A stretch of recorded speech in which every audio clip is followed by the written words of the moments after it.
दुरूद पाक पढ़ लें। अल्लाहुम्मा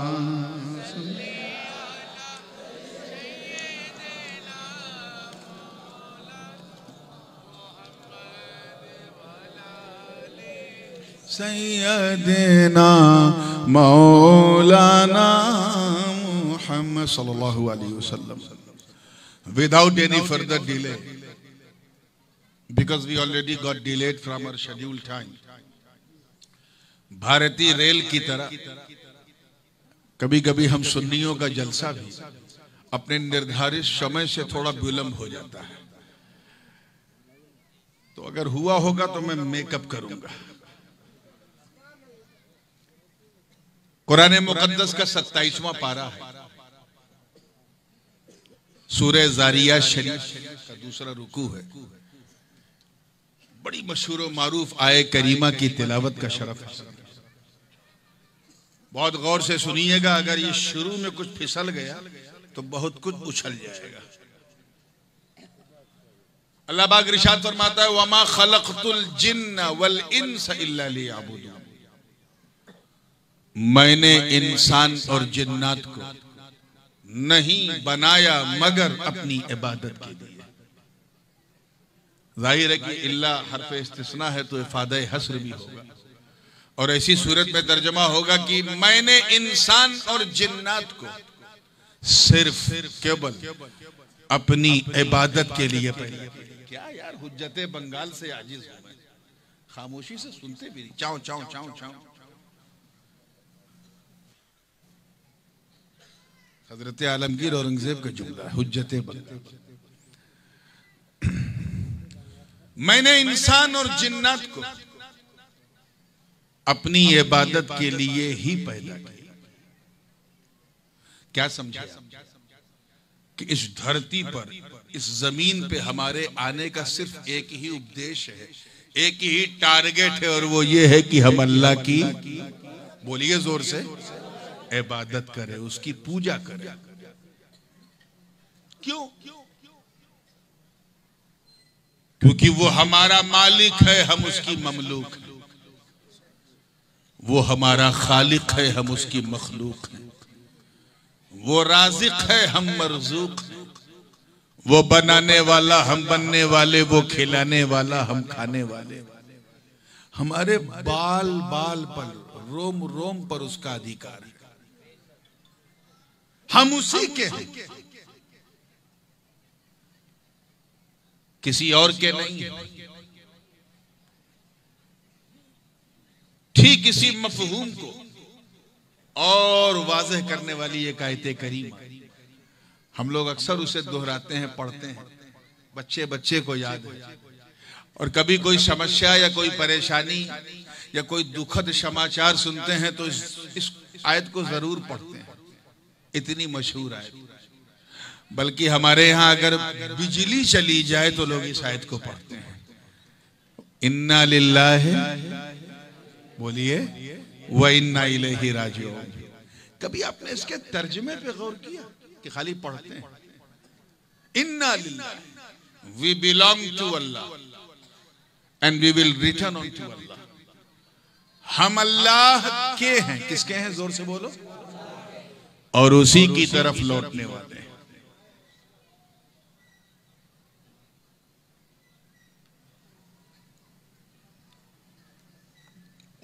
आप जरा ख्याल करते चलिए, इस्लाम में इसीलिए आत्महत्या हराम है। क्या है? क्यों हराम है? क्योंकि हमने अपनी जान को अपनी चीज समझी, जबकि वो हमारी चीज नहीं थी। हमारे पास तो अमानत थी, माल अल्लाह का था, तो हमने अल्लाह की अमानत में खयानत किया, इसलिए आत्महत्या करना इस्लाम में हराम। हम अल्लाह के और उसी की तरफ लौटने।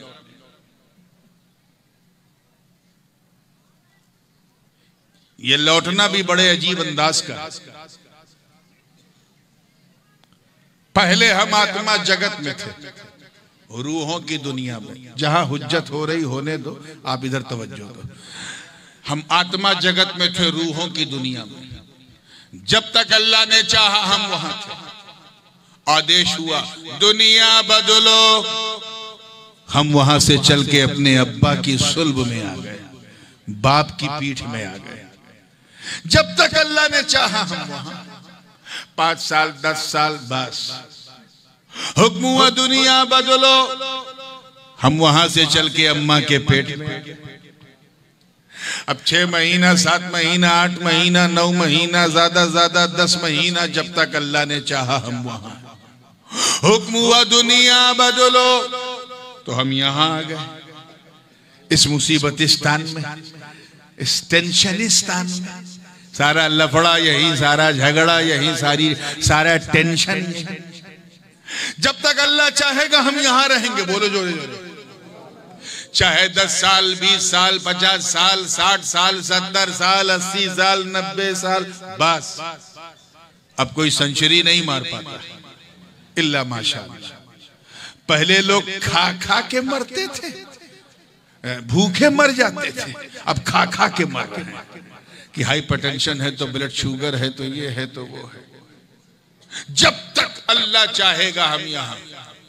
हुक्म होगा दुनिया बदलो, तो हम कब्रिस्तान में चले जाएंगे। कहां? कब्र में। अब 500 साल 1000 साल 2000 साल, जब तक अल्लाह पाक चाहेगा हम वहां रहेंगे। उसके बाद हुक्म होगा दुनिया बदलो, तो इंशाअल्लाह हम महशर में चले जाएंगे। कहां? जोर से बोलो। In the day of judgement.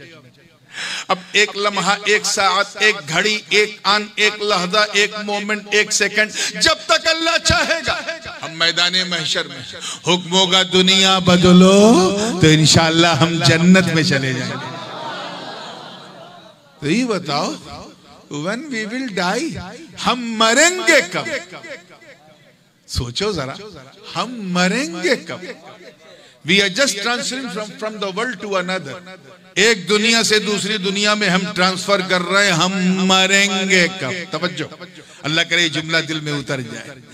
मौका मिले तो इन जाहिल जमातियों को समझाओ जो हमारे नबी की जिंदगी और उनके जीवन पर प्रश्न चिन्ह लगाते हैं। उनसे पूछो जाहिलो, हमें मौत, तवज्जो, मौत जब एक मामूली इंसान को न मिटा सकी तो हबीबे रहमान को क्या मिटाएगी?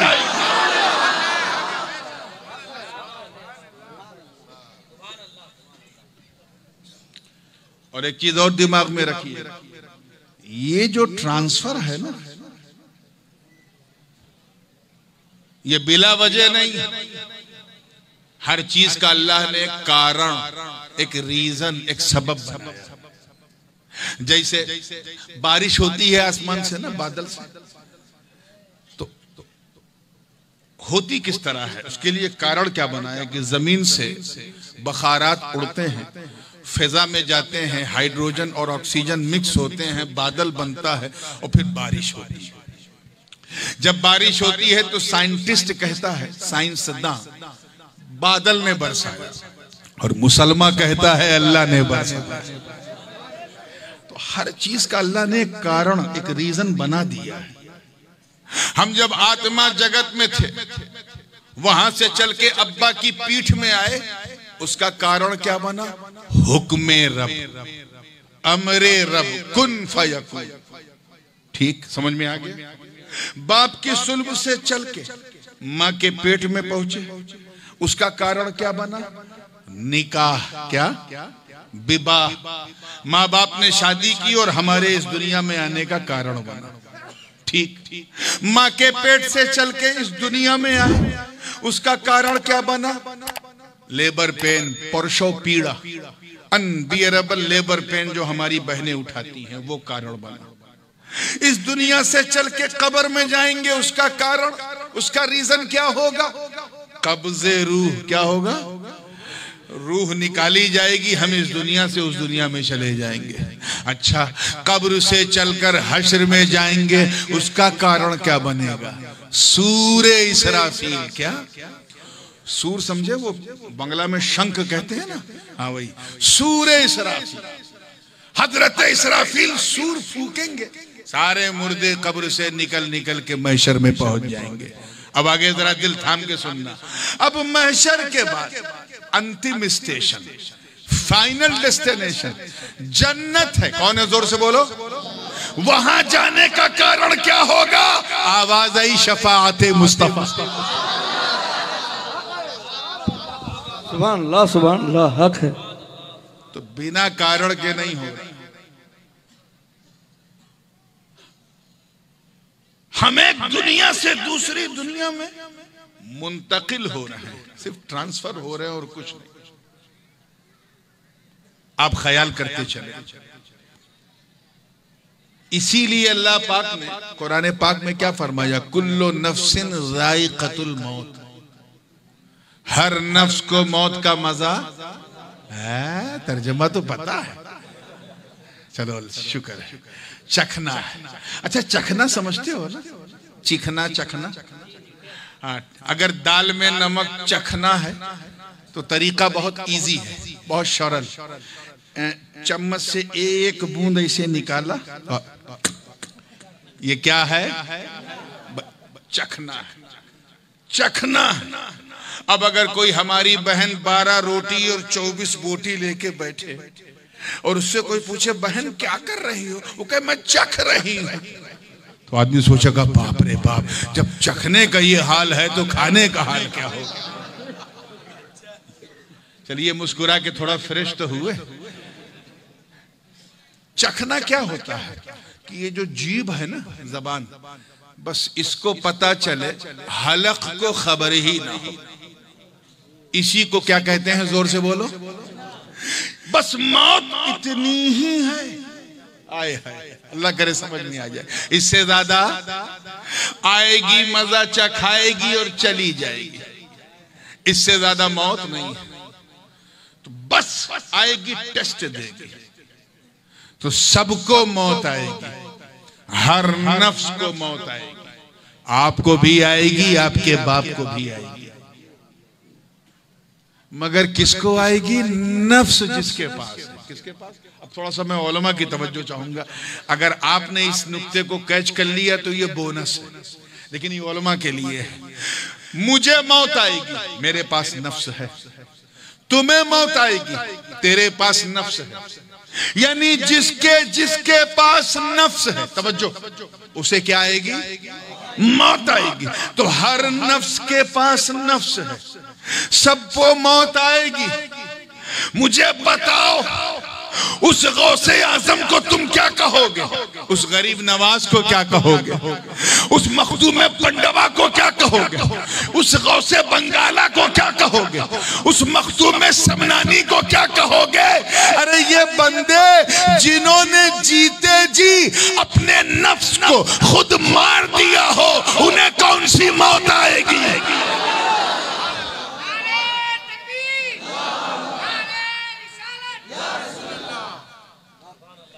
बात समझ में आ रही है ना? थोड़ा सा अपने मुंह पे काबू रखें। यार कमेटी का बिल्ला लगाए हैं तो चुप भी रहिए। हाँ, बहुत ज्यादा चल रहा है। मेरा कान 2 नहीं है, 4-5 है। पब्लिक में भी सुनता हूं मैं कौन क्या कहता है, तो इसलिए बहुत ही ध्यान पूर्वक। तैयार हैं आप लोग ना? हर नफ्स को मौत का मजा चखना। क्यों? क्योंकि हम अल्लाह के हैं और उसी की तरफ लौटने वाले।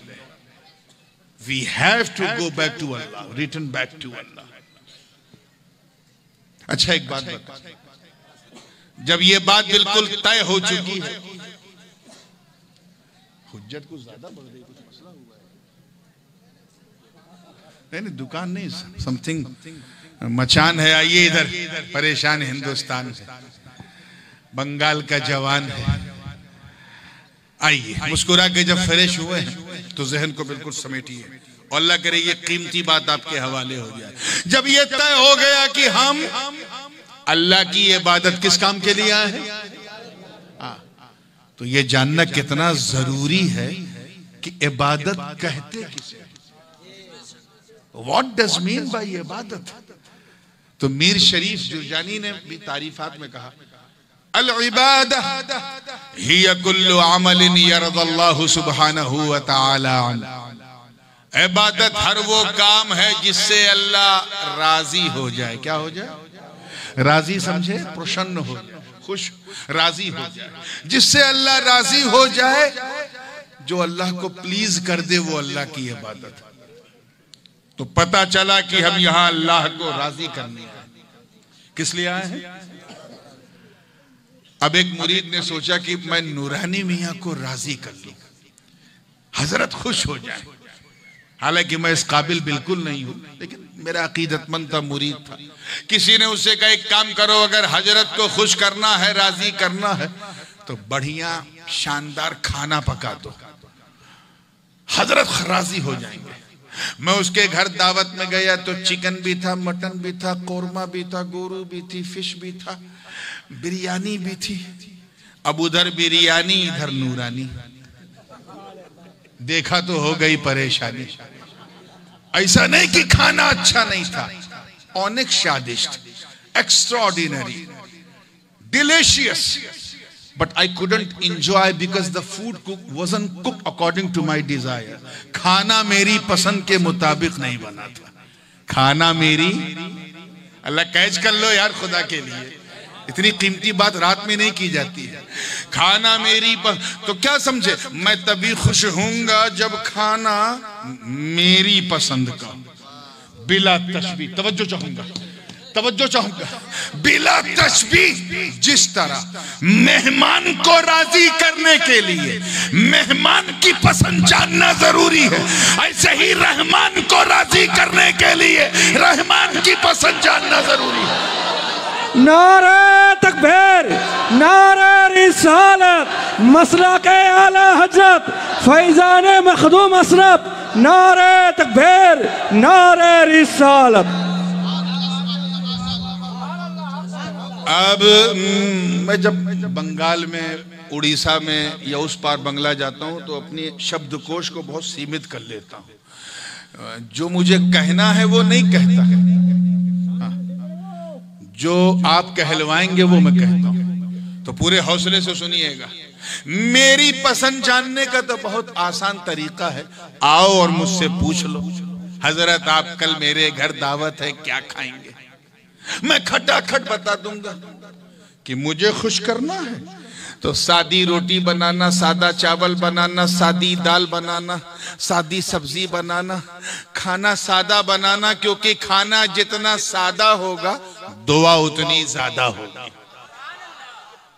मैं उसके घर गया, अपने पसंद का खाना देखा, खाना था 2 रोटी, खा लिया 4 रोटी। क्यों? क्योंकि खाना मेरी पसंद का था। प्रॉब्लम ये है, समस्या ये है कि हम अल्लाह की पसंद कैसे जाने। तवज्जो, मैं बिल्कुल आसान लबो लहजे में, ताकि आप एडॉप्ट कर सकें। How we could recognise what does Allah सुब्हानहू व तआला like when we don't have a direct connection with Allah. जब हमारा रब ताला से कोई डायरेक्ट कनेक्शन नहीं है तो हम उसकी पसंद कैसे जाने? वो अनंत है, हमारा अंत है, वो असीमित है, हम सीमित हैं, वो अदृश्य है, हम दृश्य वाले, वो निराकार है, हमारा आकार है, वो बनाने वाला, हम बनने वाले, वो पालने वाला, हम पलने वाले, वो खिलाने वाला, हम खाने वाले। हम उसकी पसंद कैसे जाने? याद रखना दोस्तों, अल्लाह ने हमें 5 महान शक्तियां दी हैं, 5 सोर्सेज ऑफ नॉलेज, 5 इंद्रियां, किसी चीज को पहचानने के लिए। फॉर एग्जाम्पल, ये रंग नीला है कि पीला है कि काला है, कैसे पता चलेगा? दृष्टि से, देखने से। कैसे? देखने से। ये मह खुशबूदार है कि बदबूदार है, सुगंध है कि दुर्गंध है, कैसे मालूम? सूंघने से मालूम होगा। ये आवाज जो उधर से आ रही थी वो मर्द की थी या औरत की, कैसे पता? सुनने से। ये माइक जो है ठंडा है कि गर्म, कड़ा है कि मुलायम, कैसे मालूम?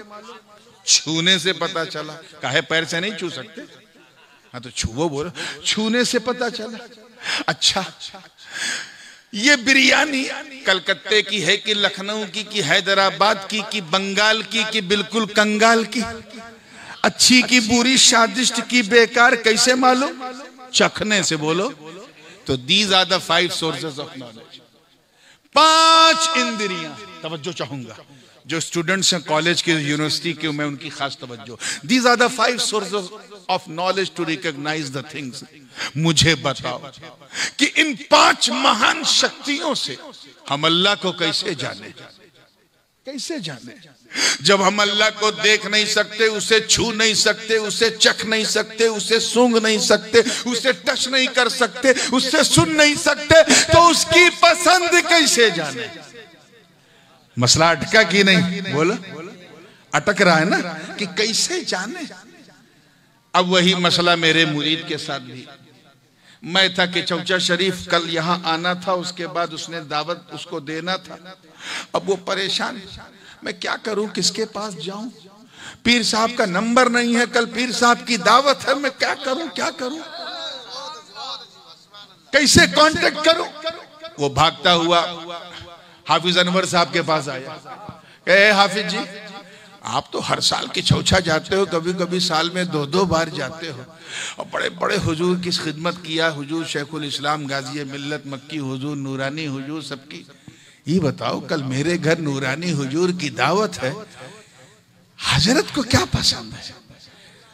हाफिज साहब ने खटाखट बताया, हजरत को बहुत आसान है पकाना, गरीब भी दावत दे देगा। इनका कहीं सादी रोटी बना दो, सादा चावल बना दो, सादी सब्जी बना दो, सादा सादा खाना बना दो, हजरत बहुत दुआ देंगे। मैं उसके घर गया, सादा सादा खाना खाया, जितना खाना था उससे ज्यादा खा लिया। क्यों? क्योंकि खाना मेरी पसंद का था। ये पसंद किसने बताया? मैंने तो नहीं बताया, उसने बताया जो मेरे करीब है। कैच करें, जो मेरे नजदीक है। क्यों? क्योंकि जो करीब होता है वही हबीब होता है, और जो जितना करीब होता है वो उतना हबीब होता है। बिला तशबीह मेहमान की पसंद उसने बताया, जो मेहमान के करीब है रहमान की पसंद उसने बताया, जो रहमान के करीब है। सुभान अल्लाह, सुभान अल्लाह। चुनांचे हमारे आका मौला मावा मलजा अहमद मुस्तफा मोहम्मद मुस्तफा रूही फिदा हो सल्लल्लाहु ने फरमाया, अल्लाह को राजी करना है तो वो काम मत करो जो अल्लाह को पसंद नहीं है। झूठ मत बोलो, अल्लाह को पसंद नहीं है। शराब मत पियो, नबी ने फरमाया ज़िना मत करो, अल्लाह को पसंद नहीं है। गीबत मत करो, अल्लाह को पसंद नहीं है। किसी को दुख मत दो, अल्लाह को पसंद नहीं है। माँ बाप को सताओ मत, अल्लाह को पसंद नहीं है। इबादत करना है तो अपनी पूजा पद्धति के अनुसार धर्म का अनुसरण मत करो, अल्लाह को पसंद नहीं है। अपनी मान्यताओं पर आधारित धर्म को ना मानो, अल्लाह को पसंद नहीं है। पहाड़ों पर पैदल चढ़कर वंदना मत करो, अल्लाह को पसंद नहीं है। अपनी अपनी बिलीव्स को फॉलो मत करो, अल्लाह को पसंद नहीं है। अल्लाह को राजी करना है तो नमाज पढ़ो, अल्लाह को पसंद है। रोजा रखो, अल्लाह को पसंद है। हज करो, अल्लाह को पसंद है। ज़कात दो, अल्लाह को पसंद है। नेकियां करो, अल्लाह को पसंद है। बेवा का सहारा बनो, अल्लाह को पसंद है। यतीम के सर पे हाथ रखो, अल्लाह को पसंद है। औलिया अल्लाह से मोहब्बत करो, अल्लाह को पसंद है। सैयदों की खिदमत करो, अल्लाह को पसंद है। मस्जिदें बनाओ, अल्लाह को पसंद है। मदरसे बनाओ, अल्लाह को पसंद है। खानकाहें बनाओ, अल्लाह को पसंद है। जिक्र करो, अल्लाह को पसंद है। नमाज पढ़ो, लेकिन पिछली उम्मत की कॉपी मत करो। सरकार ने फरमाया सल्लू सल्लू कमा रअयतुमूनी उसल्ली, नमाज वैसे ही पढ़ो जैसा मुझे पढ़ता हुआ देखते हो। हाय हाय, यानी नियत वैसे ही बांधो जैसे मैं बांधता हूँ। रुकू वैसे ही करो जैसे मैं करता हूँ। सजदा वैसे ही करो जैसे मैं करता हूँ। तस्बीह वैसे ही पढ़ो जैसे मैं पढ़ता हूँ। तहलील वैसे ही करो जैसे मैं करता हूँ। तहय्यात वैसे ही पढ़ो जैसे मैं पढ़ता हूँ। सलाम वैसे ही फेरो जैसे मैं फेरता हूँ। हज करना है तो पिछलों की कॉपी मत करो, बल्कि नियत करो जैसे मैं करता हूँ। एहराम पहनो जैसे मैं पहनता हूँ। तवाफ़े काबा करो जैसे मैं करता हूँ। मिना मुज़दलिफ़ा अरफात में क़याम करो जैसे मैं करता हूँ। रोज़ा रखना है तो सिर्फ भूखा मत रहो, बल्कि नियत करो जैसे मैं करता हूँ। सहरी करो जैसे मैं करता हूँ। रोज़ा रखो जैसे मैं करता हूँ। इफ्तार करो जैसे मैं करता हूँ। तरावी पढ़ो जैसे मैं पढ़ता हूँ। गोया नबी फरमा रहे, ऐ लोगों ऐ लोगों मेरी तरह करो, क्योंकि मैं उसका हबीब हूं, उससे बहुत ज्यादा करीब हूं, उसे जो पसंद है मैं जानता हूं, बस मेरी कॉपी करो। जब कॉपी करोगे तो मेरी सुन्नत भी अदा होगी, मौला की इबादत भी अदा होगी। तो इबादत नाम है सुन्नते पाके मुस्तफा की तकमील का, महबूब की अदाओं को अपनाने का। हम इसीलिए तो आए हैं कि जो नबी दे दें उसे ले लो, जो ना दें उसे छोड़ दो, जिससे मना कर दें उसे छोड़ दो। अदाए मुस्तफा को अपनाना है और यही हमारा मकसद है, यही हमारा मोटिव है। हम चाहें तो सारी जिंदगी हमारी इबादत में गुजर सकती है, एक लम्हा भी हम इबादत से गाफिल नहीं। आप कहेंगे ए हुजूर ही कैसे? हम इबादत के लिए आए हैं तो क्या सारी जिंदगी हम हर वक्त नमाज पढ़ेंगे तो खाएंगे कब, पिएंगे कब, टहलेंगे कब, बिजनेस कब करेंगे, कारोबार कब करेंगे? अरे बाबा सब करोगे, जिंदगी भी चलेगी, बंदगी भी चलेगी। क्या वो कैसे? कहीं बस नीयत अच्छी कर ले। क्या नीयत, इंटेंशन, इरादा ये जरा मजबूत होना चाहिए। वो कैसे? कहीं जैसे तुझे खाना भूख लगी है, और ये वास्तविक बात है, भूख लगती है मनुष्य को। अब जब तुम खाना खाओ तो खाली ये नियत कर लो, ए अल्लाह मैं इसलिए खाना खा रहा हूं क्योंकि ये हलाल है। क्या है? और खाऊंगा तो जिसमें शक्ति आएगी, ताकत आएगी, और जब ताकत आएगी तो मैं तेरी इबादत कर सकूंगा। अब पता चला एक एक लुकमे पर इबादत चल रही। बस इरादा, पानी पीना है, गप गप गप गप ना पियो, बस जल पीते हुए, पानी पीते हुए इतनी नियत कर लो, ए अल्लाह मैं इसलिए पानी पी रहा हूं क्योंकि तूने पानी पीना हलाल किया है, और इसे पीऊंगा तो प्यास बुझेगी, जब प्यास बुझेगी तो सुकून मिलेगा, और जब सुकून मिलेगा तो मैं तेरे बंदों की खिदमत कर सकूंगा। शादी करना है तो खाली ये सोच के शादी नहीं करो कि अपनी फैमिली बसाना है, फैमिली प्लानिंग करना है, इन्वेस्टमेंट करना है, तब कोई सवाब नहीं है। बस सिर्फ ये नियत कर लो कि ए अल्लाह मैं इसलिए विवाह करना चाहता हूं ताकि मैं तेरे महबूब की सुन्नत पे अमल कर सकूं और अपने आप को गुनाह से बचा सकूं, गुनाह से रोक सकूं। जब मैं अपने आप को गुनाह से रोक लूंगा तो मेरी ये इबादत हो जाएगी। अब पता चला कि तेरी अज़दवाजी जिंदगी, शादीशुदा जिंदगी तेरी बीवी के साथ गुजर रही है, बीवी की जियारत भी हो रही है, इबादत भी हो रही है, सिर्फ इंटेंशन। मदरसे में पढ़ने जाओ तो ये सोच के ना जाओ कि हम इसलिए पढ़ेंगे ताकि पढ़ के कुछ काबिल बन जाएं तो सरकारी मदरसे में तनख्वाह मिलेगी, और जब तनख्वाह अच्छी मिलेगी तो अच्छा पालन पोषण।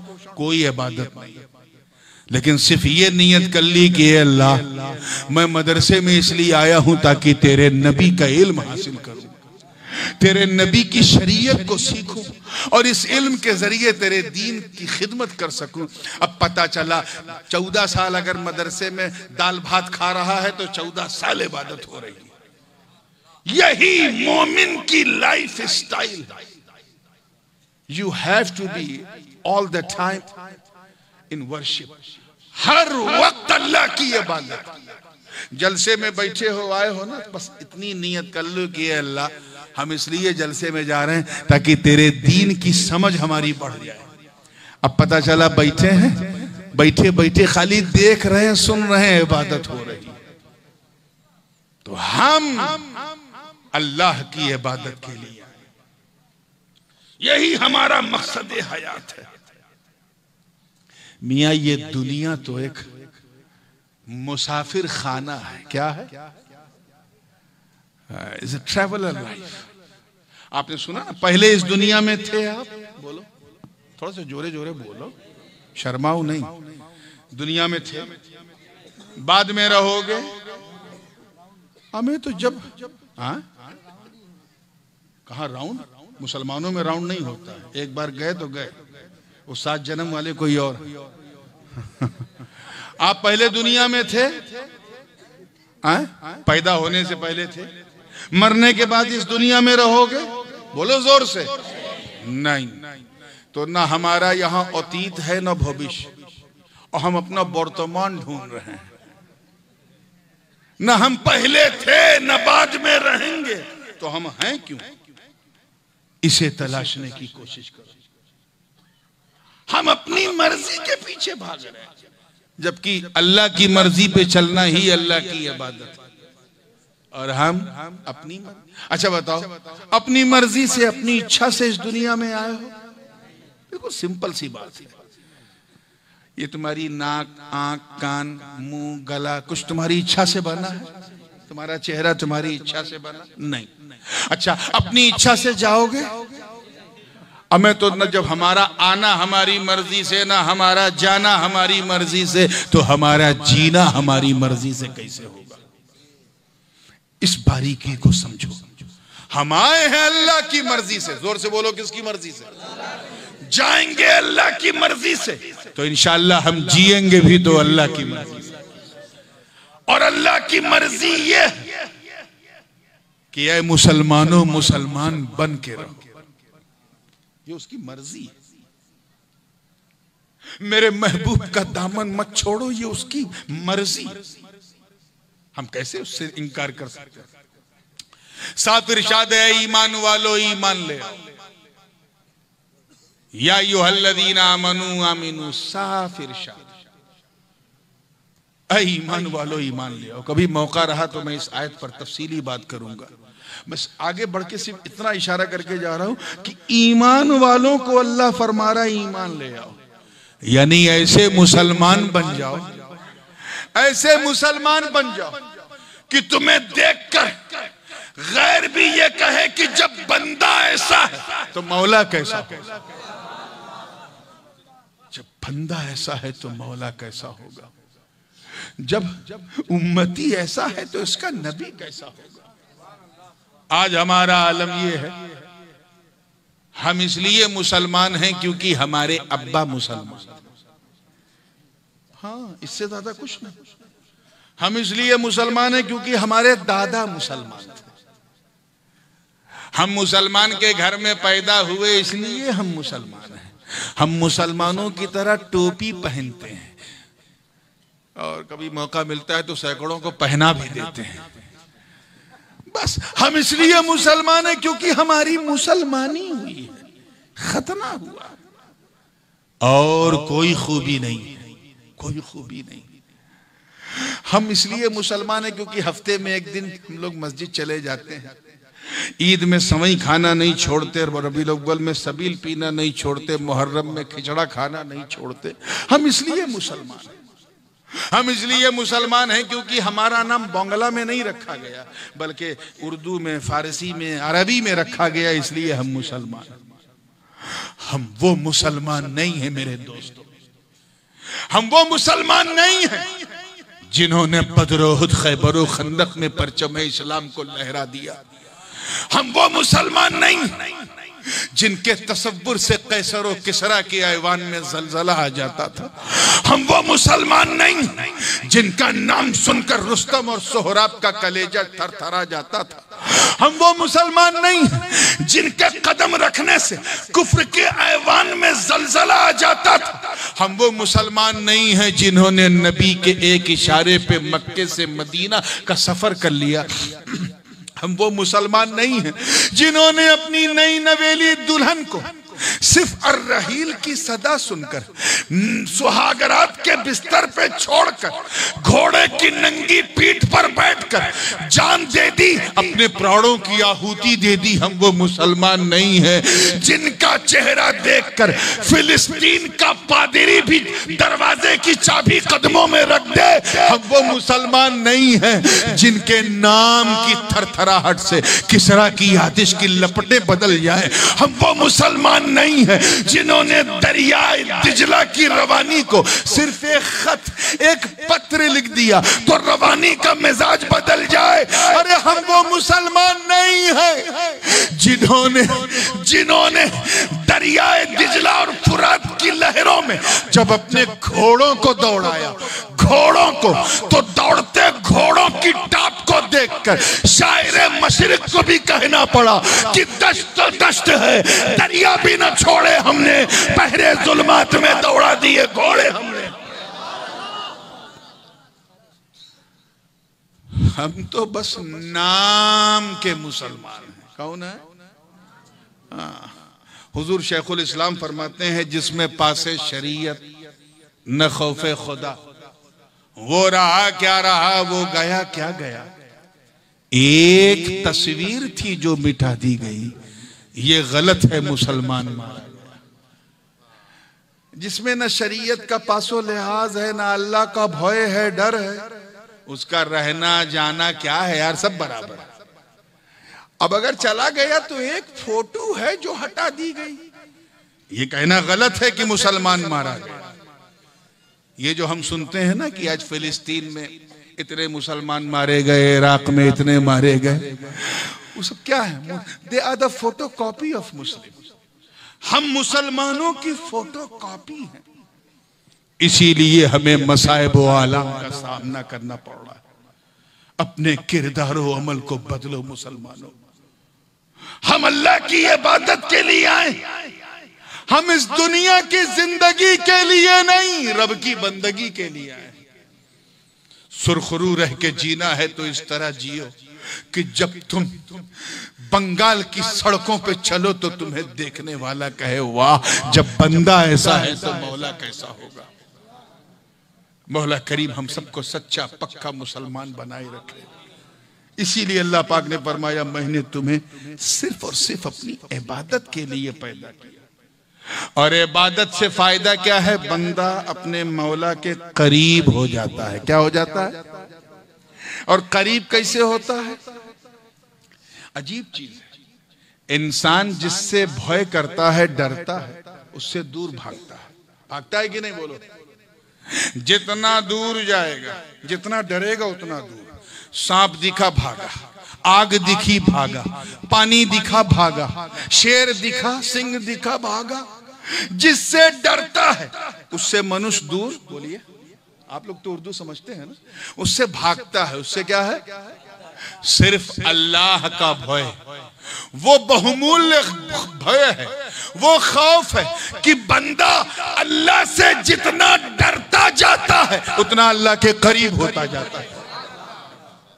तो अल्लाह के करीब होना है तो मुसलमानों अल्लाह से डरना शुरू करो। Try to have a fear of Allah सुब्हानहू व तआला, क्योंकि मौत आनी है, आनी है। और मैं पहले कह चुका हूं कि हर नफ्स को आनी है, हर नफ्स को। अच्छा, अब फाइनल एक बात कर दूं ताकि दूध का दूध पानी का पानी हो जाए। क्लियर है कि नहीं? ये बताओ, है कोई इस पूरे क्षेत्र में जो ये कहे कि जेल जाने का मन कर रहा है? कोई बोलेगा कारावास में जाने की? और अगर कभी खुदा न खास्ता वो नौबत आई तो जो जेल में जाएगा वो रोता हुआ जाता। कैसे जाता है? रोता हुआ। क्यों रो रहा है? क्योंकि उसके बाप चले, उसके बाप छूट गए, माँ छूट गई, बीबी छूट गए, बच्चे छूट गए, घर वाले छूट गए, चाचा मामा छूट गए, तो वो रो रहा है। अंदर जाके बोलो क्या कर रहा है? यार वाकई आप लोग, ये मशहूर है कि 1 बजे के बाद बंगाल वाले थक जाते हैं। ये सच्ची बात है क्या? मैं देख रहा हूं वो रो रहा। लेकिन जेल के बैरक में जो पहले से 4-5 साथी बैठे हैं वो हंस रहे हैं। वाह, हम 4 थे, एक और आया। खुश, प्रशांत, एकदम मस्त है। हम 4 थे, एक और आया। अब साथ मिलजुल के रहेंगे, एक ही प्लेट में खाएंगे, एक दूसरे का दुख दर्द बांटेंगे, खुश है। घर में सब रो रहे हैं। किसी का बाप चला गया, किसी का दादा चला गया, किसी का नाना चला गया, किसी का भाई चला गया, लेकिन पाने वाले हंस रहे। अच्छा, 14 साल के बाद, 15 साल के बाद जब वो छूटा रिलीज हुआ तो वो हंस रहा है, आने वाला हंस रहा है, घर में लड्डू बट रहा, आतिशबाजी हो रही, पटाखा दग रहा है, किसी का अब्बा आ गया, किसी का चाचा आ गया, किसी का अंकल आ गया, किसी का मामा आ गया, घर में जश्न है। और जो उसके साथी बैरक में थे वो रो रहे हैं कि इतना अच्छा दोस्त था, इतना मेरा ध्यान रखता था, कभी मेरा सर ये दबाता था, कभी इसका सर मैं दबाता था, कभी मैं थकता था तो ये मेरा कपड़ा धो देता था, कभी ये थकता था तो इसका कपड़ा मैं धो देता था, कभी ये खाना लाता था, कभी मैं खाना लाता था, आज छोड़ के जा रहा। जब वो आया था तो घर वाले हंस रहे थे, घर वाले हंस आया था तो घर वाले रो रहे थे, साथी मुस्कुरा रहे थे। जब वो जा रहा है तो साथी रो रहे हैं, घर वाले हंस रहे हैं। बिला तशबीह ऐ दुनिया को दिल देने वाले दुनियादारों, हुजूर ने फरमाया दुनिया सिजनुल लिल मोमिनीन, दुनिया मोमिनीन का कैद खाना है, जेल है। क्या है? जोर से बोलो, जेल है। इसीलिए जब दुनिया में बच्चा आता है तो रोता हुआ आता है। कैसे आता है? चीखता चिल्लाता आता है, रोता हुआ, बिलकता हुआ, सिसकता हुआ आता है, क्योंकि जेल में आ रहा है, अंधकार में आ रहा है, मुश्किलों में आ रहा है, परेशानी दुनिया में आ रहा है। और अगर बच्चा ना रोए तो नर्स जो है उसे उल्टा करके ठोक बजा के रुलाती है, और जब बच्चा रोता है तो कहती है हेल्थी चाइल्ड, स्वस्थ बालक, सेहतमंद लड़का रो रहा है मगर घर में लड्डू बट रहा है। कोई अब्बा बन गया, कोई चाचा बन गया, कोई मामा बन गया, कोई भाई बन गया, कोई फूफा बन गया, कोई दादा बन गया, कोई नाना बन गया, घर में खुशी है। मगर जब 70-80 साल के बाद, 70-80 साल के बाद जब वो बूढ़ा होके मरा और 4 कांधों पे उठा के उसे जनाजा उसका कब्रिस्तान ले जाने लगे तो घर में सब रो रहे हैं, मेरा बाबा था जा रहा है, मेरा चाचा था जा रहा है, मेरा नाना था जा रहा है, मेरा शौहर था जा रहा है, मेरा भाई था जा रहा है, मेरा पति था जा रहा है। मगर वो जनाजे की चरपाई पे लेटा अपनी आजादी की मस्ती में झूम रहा है, अपनी आजादी पर खुशी मना रहा है, गोया ज़बाने हाल से कह रहा है ऐ मेरे घर वालों, रो मत, गिड़गिड़ाओ मत, चीखो मत, अरे आज तो मैं आजाद हुआ हूँ, आज मैं अपनी कब्र में उस रुखे बद्दुहा को देखूंगा जिनकी नाते बढ़ा करता था। नारे तकबीर, नारे रिसालत, मसलके आला हजरत फैजान मखदूम अशरफ सरकार मदीना कॉन्फ्रेंस, नारे तकबीर, नारे रिसालत। आज तो मैं उस जुल्फे अंबरी वाले मुस्तफा को देखूंगा, आज मेरी आजादी का दिन है, रो मत, काश तुम भी वो देखो जो मैं देखने जा रहा हूं। आए हाय हाय, काश तुम वो महसूस करो जो मैं इस वक्त महसूस कर रहा हूं। जब इस राज को सुन्नियों ने देखा तो बरजस्ता सुन्नियों ने कहा अब तो कोई मसला ही नहीं, अब तो मरने का डर ही नहीं रहा, डर ही नहीं रहा, अब तो रुखे वद्दुहा की तिलावत करने का वक्त आ रहा। अच्छा एक बात बताओ, और बहुत ही खास क्वेश्चन है और आंसर आपको देना। अगर आपके पासपोर्ट पर मदीने का वीजा लग जाए, अच्छा 15-20 लोगों के अलावा सब चुप हैं, क्या हाल होगा बताओ? खुश हो गए कि नहीं? जोरे जोरे वहीं से खिचड़ी पकने लगेगी कि मदीना जाऊंगा, गुंबद खजरा देखूंगा, सुनहरी जाली देखूंगा, उस्तवाने आयशा देखूंगा, मकाम देखूंगा, हुजूर अलैहिस्सलाम का घर देखूंगा, गुंबद खजरा देखूंगा, मेहराब नबवी देखूंगा, जन्नतुल बकी देखूंगा, मस्जिद नबवी देखूंगा, उसके मीनारों को देखूंगा और मकाम सुफ़ा को देखूंगा, मदीना शहर देखूंगा, नींद नहीं आएगी मारे खुशी के, है ना? अगर पहली बार जाना होगा तब तो वाकई नींद नहीं आएगी। मगर उलमा बैठे, मैं बड़ी बड़ी जिम्मेदारी से कह रहा हूं, बड़ी जिम्मेदारी से कह रहा हूं कि मौत, तवज्जो है, मृत्यु मदीने के वीजे से ज्यादा कीमती है। तवज्जो चाहूंगा, मौत मदीने के वीजे से ज्यादा कीमती है। हमें जब वीजा लगेगा तो तू देखेगा क्या? सुनहरी जाली देखेगा, शहरे नबी देखेगा, गुम्बदे खजरा देखेगा, नबी का रोजा देखेगा, मेहराबे नबवी देखेगा, जन्नतुल बकी देखेगा। अरे जब वीजा लगेगा वीजा तो तू नबी का रोजा देखेगा, रोजा। मगर जब मौत आएगी तो नबी का जलवा देखेगा, जलवा। नारे तकबीर, नारे रिसालत, मसलके आला हजरत, सरकार मदीना कॉन्फ्रेंस, सरकार मदीना कॉन्फ्रेंस। नारे तकबीर, नारे रिसालत, नारे तकबीर, नारे रिसालत, नारे रिसालत। फैजान मखदूम अशरफ, सैदान मखदूम अशरफ, नारे तकबीर, नारे रिसालत। इसलिए वो सीना जिस सीने में नबी का मदीना है, वो मौत की आंखों में आंखें डाल के कहते हैं, ऐ मौत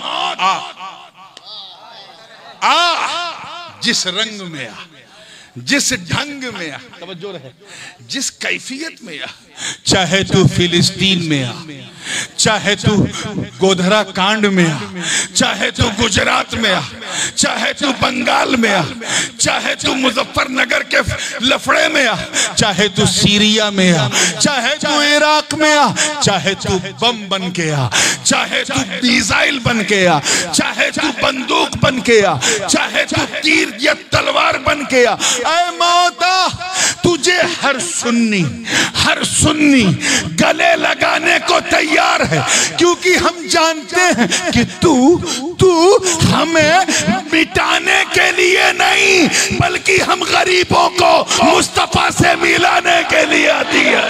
नारे तकबीर, नारे रिसालत, नारे रिसालत, सरकार मदीना कॉन्फ्रेंस, सरकार मदीना कॉन्फ्रेंस, फैजान मखदूम अशरफ, नारे तकबीर, नारे रिसालत। आना है, टेंशन ना लो। हुजूर ने फरमा दिया है, मूतू कबला अन तमूतू, मर जाओ इससे पहले कि तुम्हें मार दिया जाए।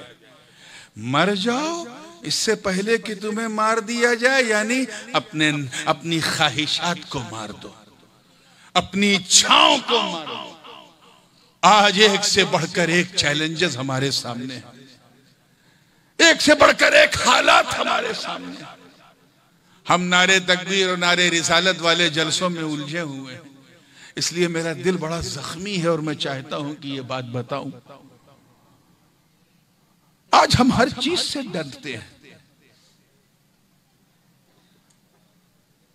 क्योंकि हमने अल्लाह से डरना छोड़ दिया है, इसीलिए हम हर चीज से डरते हैं। हज्जाज बिन यूसुफ का नाम सुना है ना? हाँ? एक ही आदमी ने सुना है, आप लोगों ने सुना है ना? हाँ तो बोलिए, जिन लोगों ने नहीं सुना है जरा हाथ उठाएं तो। अच्छा, जिन लोगों ने सुना है वो हाथ उठाएं। कुछ समझ में नहीं आ रहा, रखो यार। बहुत सफाक जालिम था, बादशाह था। दौरे उमवी में हजरत ख्वाजा हसन बसरी के जमाने में मिस्र का गवर्नर था, and he was the murderer of सहाबा। उसने कई सहाबा और ताबईन को कत्ल किया, मगर बस एक नेक काम करके गया वो, और वो ये कि उसने कुरान में एराबो नुक्ते लगाए, जबर जेर लगाए, जिसकी वजह से लोग कुरान शरीफ पढ़ लेते हैं। अब अगर अल्लाह उसे माफ कर दे तो उसका आदल है, फजल है, ना माफ करे तो उसका आदल है। इतना जालिम था मौलाना कि अपने ही गुरु को साइड में बिठा के खुद उसकी कुर्सी पे बैठ गया, उन्हें मार्गदर्शक बना दिया। इतना बड़ा जालिम था। गुरु के जमाने में जो सिक्का चलता था ना, उस सिक्के को डीमोनेटाइज, नोटबंदी करके अपने नाम का सिक्का शुरू किया उसने, और पूरे तंत्र को उसने अपने कंट्रोल में रखा था हुकूमत के, उसके खिलाफ कोई बोल नहीं सकता था। सारे सिस्टम को उसने खरीद लिया था सब। जितने बसरा शहर में जो बड़े बड़े पैसे वाले लोग थे सब उसके दरबार के दरबारी थे, जो वो कहता था वही होता था। उलमा और मशाइख की हिम्मत नहीं पड़ती थी उसके खिलाफ कुछ कहने की, और अगर कह दे तो एक डिटेंशन सेंटर बनाया था उसमें डाल देता था। मैं हज्जाज बिन यूसुफ की बात कर रहा हूं, आप लोगों का दिमाग कहीं और तो नहीं जा रहा है ना? जा रहा है? इतना जालिम था। एक दिन ख्वाजा हसन बसरी की बारगाह में उनका एक मुरीद आया, उसने अर्ज किया, हुजूर, तवज्जो से सुनिएगा, हुजूर ये हज्जाज बिन यूसुफ जैसा जालिम ये हमारे सरों पे मुसल्लत है, अल्लाह इसे हटा क्यों नहीं देता, कुर्सी से इसे उतार क्यों नहीं देता? तो ख्वाजा हसन बसरी ने सर उठा के फरमाया, सुन, मा जा अल हज्जाज इल्ला बिदुनूबिना, हज्जाज बिन यूसुफ, तवज्जो, सिर्फ हमारे गुनाहों की वजह से आया है। किस लिए आया है? जोर से बोलो। Allah subhanahu wa ta'ala brought him upon us because we have done a lot of sins. We are sinner. हम इतने गुनहगार हैं कि हमारी करतूतों की वजह से अल्लाह ने हज्जाज बिन यूसुफ को हमारे ऊपर बिठाया है। जरा सोचो मुसलमानों और बंगाल के गय्यूर सुन्नियों, आज से लगभग 1400 बरस पहले के गुनहगार, अल्लाह जाने वो कैसे गुनहगार थे, लेकिन 1400 बरस पहले के गुनहगारों को देखकर कहा था कि इन गुनहगारों की वजह से हज्जाज बिन यूसुफ आया। आज के गुनहगारों को देखते तो क्या कहते? बात बात में झूठ बोलने वाले गुनहगारों को, धोखा देने वाले, फ्रॉड करने वाले, शराब पीने वाले, ज़िनाकारी करने वाले, माँ बाप का दिल दुखाने वाले, हराम पैसा खाने वाले, हराम खिलाने वाले, आज ऐसे लोगों को देखते तो वो क्या कहते हैं? ये रात दिन शराब, कबाब और शबाब में गुजारने वाले हमारी कौम के नौजवानों को देखते तो क्या कहते? अब अगर हम ये महसूस करते हैं कि हमारे सर पे कोई जालिम है, अगर हमें ये लगता है कि हम बहुत परेशान हैं, हम पर जुल्म हो रहा, हमें 2 नंबर का शहरी समझा जा रहा, तो इधर उधर शिकायत करने की जरूरत नहीं। अपने गिरेबान में झांको, तलाशो हमसे वो क्या हो रहा है, हम वो कौन सा गुनाह कर रहे हैं, कौन सी गलतियां कर रहे हैं, कैसी खताएं कर रहे हैं। रब की बारगाह में रुजू करो, तौबा करो, अपने आप को पाक साफ करो। मैं रब की इज्जत की कसम उठा के कहता हूं कि अगर तूने अल्लाह की मर्जी से जीना शुरू किया और मौत से पहले मौत की तैयारी कर ली तो तुझे नहीं हटाना पड़ेगा, मेरे मौला का करम खुद उसे आगे बाहर कर देगा। अब इस चीज को समझने की बहुत सख्त जरूरत है कि हम में कितने लोग हैं जो अल्लाह की मर्जी पे जी रहे हैं। सब अपनी अपनी इच्छा, अपनी अपनी मर्जी को अप्लाई कर रहे हैं, और ये जानते हुए कि हम अल्लाह के। आखिरी बात, और ये बड़ी दिलचस्प बात है, रब ताला ने क्या फरमाया? आयत मैंने क्या पढ़ी थी, वमा खलक़तुल जिन्ना वल इंसा इल्ला लियअबुदून। मैंने पहले अर्ज किया कि हम अल्लाह के हैं, ये आप सुन चुके, मगर किस तरह है जरा देखो यार, कितना प्रिविलेज अल्लाह ने दिया है तुम्हें, एंड यू फॉरगॉट, आप भूल गए। सब कुछ अल्लाह ने हमारे लिए बनाया। किसके लिए बनाया जी? अगर आप गिनना शुरू करें क्या क्या बनाया तो बचपन से लेकर 55 तक पहुंच जाओगे, गिनती पूरी नहीं होगी। चाहे बरगो समर हो, शम्सो कमर हो, शजरो हजर हो, खुश्को तर हो, बहरो बर हो, सीमो जर हो, लालो गोहर हो, चाहे जमीनो जमा हो, मकीनो मका हो, चुनीनो चुना हो, ये सारे जहां, ये सब अल्लाह ने हमारे लिए, किसके लिए? इंसान के लिए। शर्माओ मत, किसके लिए? मनुष्य के लिए, इंसान के लिए बनाया।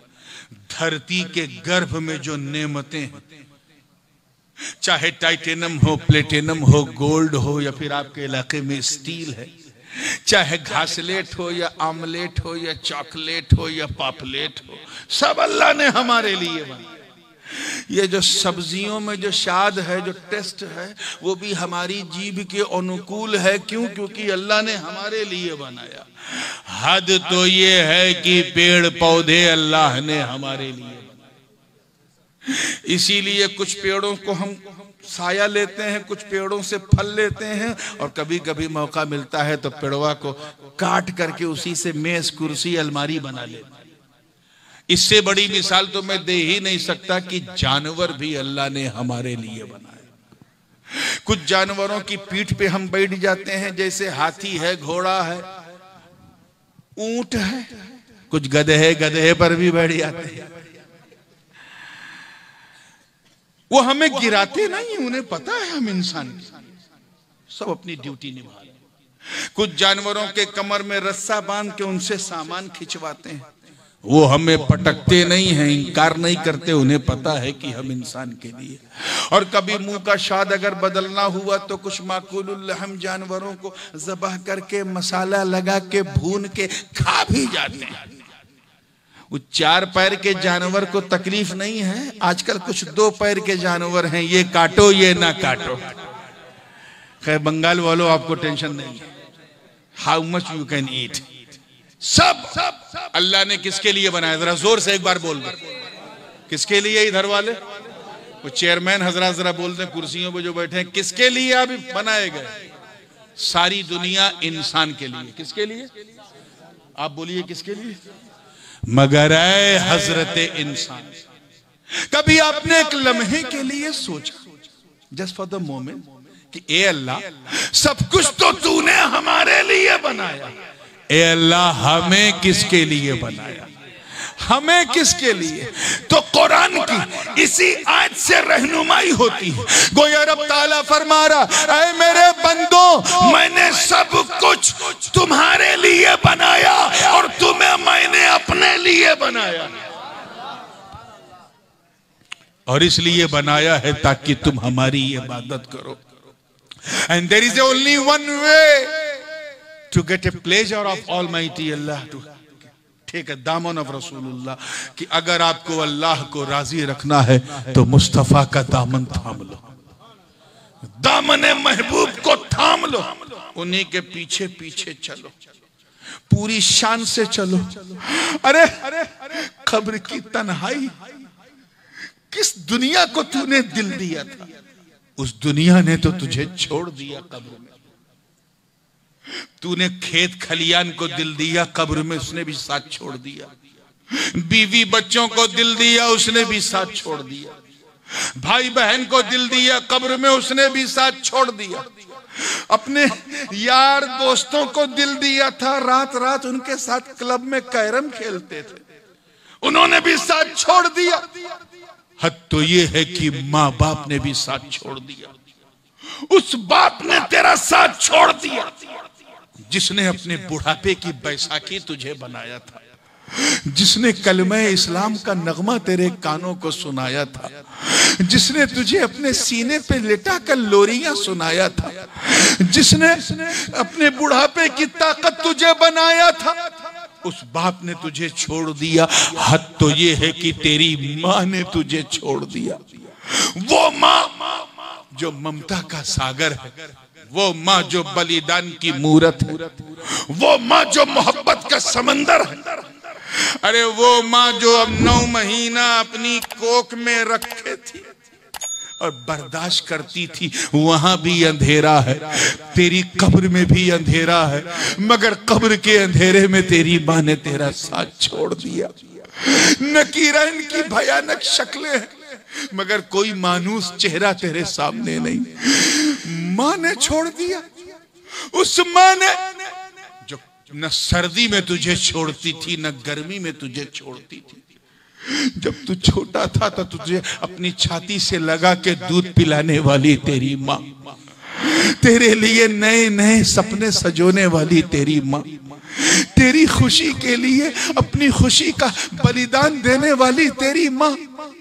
ऐ नौजवान, ये फेसबुक इंस्टाग्राम चलाने वाले छोकरों, ये तुझे क्या हो गया? तेरी जिंदगी में एक नई नवेली दुल्हन के आई, तू अपने माँ के बलिदान को भूल गए। अपनी बीवी के सामने माँ को घर से निकाल दिया। चंद पैसे क्या आए कलकत्ता बंबई में कमाने से, माँ की इज्जत भूल गए। अरे नौजवान, ऐ नौजवान, ऐ किसी अपनी बीवी की कमबख्त मुस्कुराहट के सामने अपनी माँ को धक्के मारने वालों, कभी तुमने एक सेकंड के लिए सोचा कि तेरी बीबी ने तुझे तब प्यार किया जब तेरे पास खिलाने के लिए रोटी थी, तब प्यार किया जब पहनाने के लिए कपड़ा था, तब प्यार किया जब ठहराने के लिए तेरे पास मकान था, तब प्यार किया जब उसे बहलाने के लिए तेरे शरीर में ताकत थी, तब उसने प्यार किया। मगर माँ ने तो तुझे उस वक्त भी नहीं छोड़ा जब तू दूध की बोतल भी नहीं उठा पाता था। वो माँ, जरा सोच, जो जनवरी फरवरी की ठंडक में तेरे गीले बिस्तर को रात ही रात बदल दे, वो माँ, तुझे जवान करने के लिए अपनी जवानी लुटा दे, वो माँ, तेरे लिए अपना तन मन धन सब निछावर कर दे, वो माँ।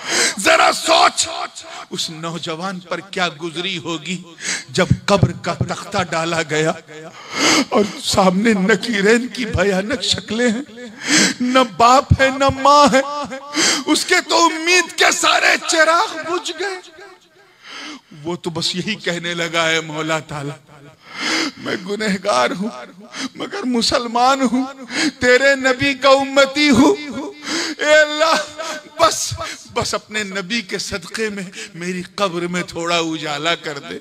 ये अंधेरा मुझे काट खा रहा है, मुझे कुछ दिख नहीं रहा। मेरी माँ हर जगह मेरे साथ होती थी, आज वो भी मेरे साथ नहीं है। ए अल्लाह, उजाला कर दे, उजाला कर दे। वो नौजवान हाथ उठा उठा कर गिड़गिड़ा कर नकीरैन की भयानक शक्लों के सामने अपने मौला से उजाले की भीख मांग रहा है, भीख मांग रहा है कि इसी दौरान उसकी कब्र में उजाला होता है, रोशनी होती है। मेरे मुस्तफा की शान रहमतुल्लिल आलमीनी जलवागर है। आका फरमाते हैं, ऐ मेरे उम्मती घबरा मत, मैं इतना करीब हूँ, तेरे इतने पास हूँ कि जहां तेरी माँ तेरा साथ ना दे, वहां भी मेरी रहमत तेरे साथ है।